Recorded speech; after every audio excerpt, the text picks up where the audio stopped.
stuffing mix. 1 onion minced. 1 minced onion. 1 cup of unpopped popcorn. 1 cup of unpopped popcorn. Mix it all together. Mix it all together. Stuff it in your bird. Stuff it in your bird. Put your bird in the oven. Put your bird in the oven. 400 degrees. 400 degrees. And when his ass blows off, he's done. Now his ass. I want to be a producer, wear a tux on opening night. There's little or no glory in amateur dramatics, no Oscars and certainly no huge paychecks.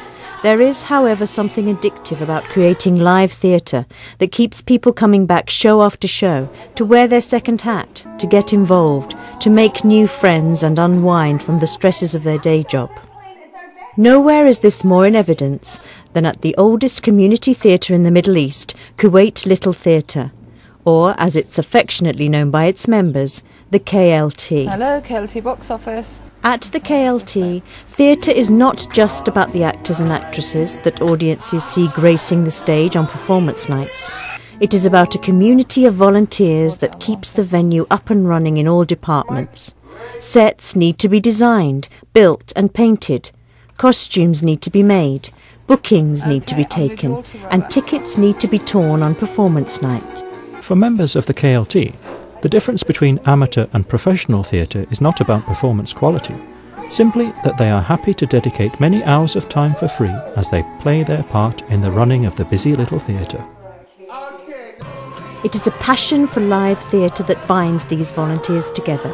And if you ask any one of them what keeps them coming back, season after season, you will get a similar answer. What I like most about the KLT is a variety of things. It's old, it's frayed, it's kind of falling apart, but yet we still manage to put shows on because what we have underneath KLT is a family, a team. And I think I would have left probably the first year had I not been introduced to this place. I've made stronger bonds with people at this theatre than I have even in my hometown. Theatre really has always been a big part of my life, but Kuwait Little Theater for the last 14 years has been a huge part of life in Kuwait. And it's something about the venue, the people, the place, a mixture of all these things together that just makes it so special.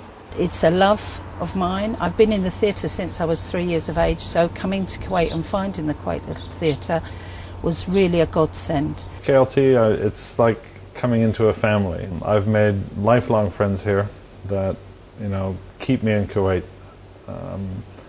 In Kuwait, you really need to find something to belong to outside of your work, and this has been the thing for me. It's my home away from home, it's my family, and it allows me that creative outlet that I desperately crave. The passion of the people who maintain the KLT is what has made this little theatre the busiest and the best theatre in the Gulf.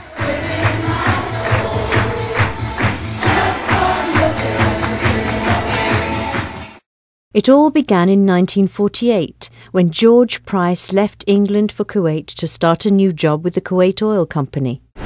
9 months later, after his wife Joan arrived in Kuwait, they decided they needed some entertainment to enjoy with their friends at the weekends. They began a small drama club for those working in Kuwait Oil Company. They called themselves the KUOCO Independent Players, initials taken from the company name, and negotiated with KOC a performance venue that was in use most of the week as the local cinema. Rehearsals were held in George's tin house in Ahmadi. Sets were built and painted out in the open and then assembled on stage at the last minute. Car headlamps were used for lighting, and the majority of the materials used for the show were on loan from the materials department of KOC. Against all the odds though, in October 1948, the KUOCO Independent Players staged their first production, A Worm's Eye View. The play was produced by George Price, with his wife Joan as the leading lady. At that time, Kuwait didn't have its own currency, and the Indian rupee was being used. Tickets were sold for just 4 annas each, a quarter of 1 rupee, and the show was a sellout success. In 1950, after 2 successful seasons as the KUOCO Independent Players, KOC recognised the need for the group to have a more suitable stage. they donated a small hut with a podium just 18 inches high for them to use. And from that moment on, the tiny hut with its small stage became known as the Kuwait Little Theater. Quarterly performances continued, and as demand for tickets continued to grow, KOC offered the group a larger premises in Main Street. An old Nissan hut that had previously been the old Spinney's shop was joined to an empty grain storage hut, and on Monday the 7th of December 1953 the new Kuwait Little Theater opened for the first time to the public with a production of Home at 7. At the end of the first performance, Mr. T.G. Martin, then chairman of KLT, made a formal opening speech in which he used the phrase, "A dream come true." It had indeed been the dream of KLT members for several years to have their own little theatre. In thanking the KOC management for donating the building and for other material help, Mr. Martin pointed out that the group had worked hard to provide entertainment for both themselves and the public, and felt sure that the gift would pay good dividends in the years to come. Little did they know then that over half a century later the theatre would still be entertaining the Kuwait community from the same location on Main Street. With its new venue, larger stage and auditorium, Kuwait Little Theatre was getting better with every season. Theatrical performances in the Gulf area were little known in those days, and KLT productions were enthusiastically taken on the road to Iraq, Bahrain and Beirut, making the name of Kuwait Little Theatre quite famous across the region. As the Kuwait Little Theatre grew in popularity, so too did its social calendar.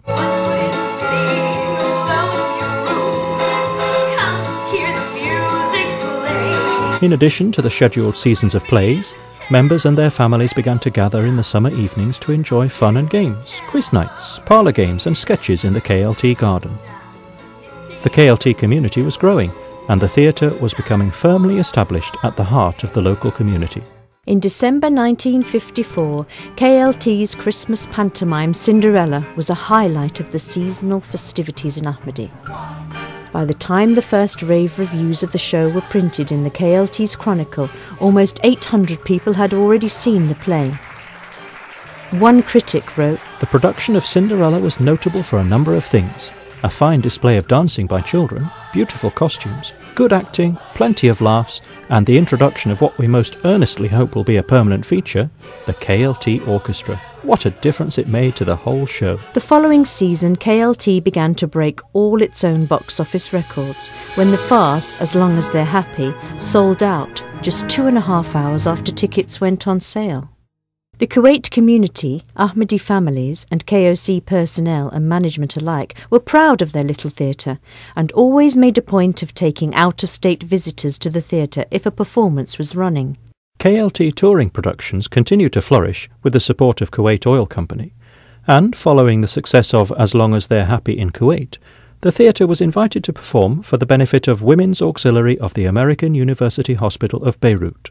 In a souvenir programme printed for the performance, the Women's Auxiliary Organisation wrote, "The Kuwait Little Theatre Society has most generously donated the entire profits of the 2 performances at West Hall towards our charitable works. This is going to make many patients very happy who can't afford the medical care. Many, many thanks to the Kuwait Little Theatre Society, its cast and crew of As Long as They're Happy, and also to the Kuwait Oil Company for providing the aircraft to bring the cast to Beirut." By 1955, the KLT had an active membership of 150 volunteers. In just over 6 years, they had produced 21 shows in Kuwait, and the new premises, which could accommodate an audience of 170, was regularly full for each of their 5-night performance runs. That Christmas, KLT's Alibaba and the 40 Thieves drew record crowds at the theatre. When bookings opened for the show on the afternoon of November the 15th, there were already 200 to 300 people standing in 5 different queues to book tickets, and in just half an hour more than 800 tickets were sold. Demands for seats had reached such a peak that nearly a houseful were unable to purchase tickets and were allowed instead to attend the dress rehearsal. KLT had truly arrived, and over the next 2 decades the community theatre continued to go from strength to strength, performing to packed houses and entertaining theatregoers with shows like All for Mary, Dick Whittington and His Cat, Sailor Beware, Grand National Night, Roar Like a Dove, and many more. With the generous help of KOC and the hard work and support of its many members, the theatre thrived, and with the income from ticket sales, the props, costumes, lights and sound facilities at the theatre improved. KLT had gone from a group of friends getting together to put on a show to a fully fledged amateur dramatic society, run on similar lines to similar societies the world over. As the 60s became the 70s and the 70s turned into the 80s, the theatre built up an impressive lobby, large backstage facilities and improved seating. Air conditioning arrived, a godsend to both the actors and the audience in the 45-degree Kuwaiti summers. Stage lighting and sound equipment was improved, and hard-working volunteers even managed to install a revolving stage. Together with an impressive wardrobe and props collection, by the early 1990s the Society was able to produce virtually any play in a professional manner. But then, in September 1990, the KLT facilities were ransacked by Iraqi invaders. They smashed and destroyed almost everything in the theatre, stealing whatever they felt was worthwhile, including KLT's prized pantomime camel. With the devastation to both the theatre and the country at large, the building was not officially entered for almost 3 years. In 1993, an explosive ordnance clearance certificate was finally issued, and a small band of KLT volunteers, including George and Joan Price, the founder members, set about the long and painful task of clearing up the devastation. I remember after the invasion when I came back, the KLT looked very, very tired, and initially we weren't allowed to come into the building until KOC had cleared it, made sure there was no ammunition and mines and things around here. KOC were very good. They would give us any paint, any supplies we wanted, but they couldn't give us the manpower because so much was being, buildings were being refurbished, etc. So we got in here, we pulled our sleeves up, and we actually went in and refurbished the place ourselves. In 1994, after months of work, the theatre was able to welcome guests for the first time since the curtains fell in 1990. The event, a cabaret night, including the one-act play, George. It was great fun. We had no lights, no props, no curtains, nothing. But being as we are, we borrowed, we found garden lights, we suspended them from the ceiling, and it was really a good evening. Then we were on our feet, and the first show that went on after that, the proper show with some lights, with curtains, was She Stoops to Conquer. And that was the start of the rising of the KLT, and since then we haven't looked back. Now the boat is all afloat, the captain I shall be, as a member of the crew. As the theatre approached its 50th anniversary, the devastation that it had undergone in 1990 was washed away with colourful new costumes, bright lights and plenty of energy both on stage and off. Once again, the variety that had existed pre-invasion was back on the schedule, as productions of West End musicals like Buddy and Joseph appeared, alongside traditional pantomimes, comedies and classic dramas. Quiz nights and garden socials once again became a part of the annual KLT season, despite a noticeable shift in the membership base.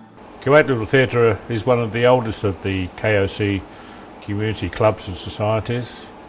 Obviously in the early days the theatre was a focal point for the expat community in Ahmadi.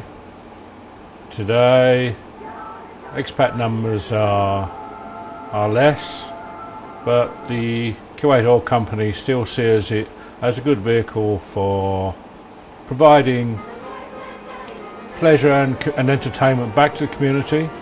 There are less company employees involved these days. I'm one of the few, and most of our performers and talent are taken from the local schools.